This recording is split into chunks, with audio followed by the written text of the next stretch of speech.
د علیقدر امیر المؤمنین حفظه الله د ځانګړي شفقت په ترڅ کې کونړ کې پر 1200 کورنۍ وو چې تازه هیواد ته راستانه شوي غنم او 15,000 نغدې افغانۍ ورکړل شوې.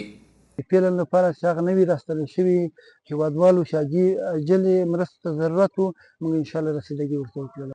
راتلونکي کې انشاءالله دغسې پروګرامونه موږ نور هم په پلان کې دي او انشاءالله ترسره به شي. کونړ کې د کډوالو چارو مسؤلین وایي دې ولایت ته له 10,000 پورته کورنۍ راستنې شوي. دوی هڅه کوي چې له ټولو کورنیو سره بېلابېلې مرستې ترسره کړي.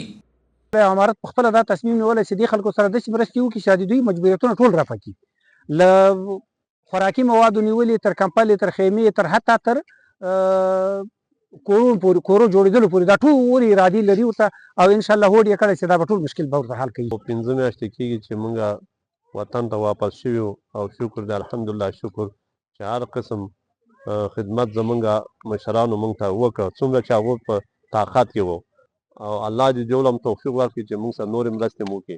د یادولو وړ ده په دې ولایت کې تر دې وړاندې هم هیواد ته راستانه شوو کورنیو سره بېلابېلې مرستې ترسره شوې وې.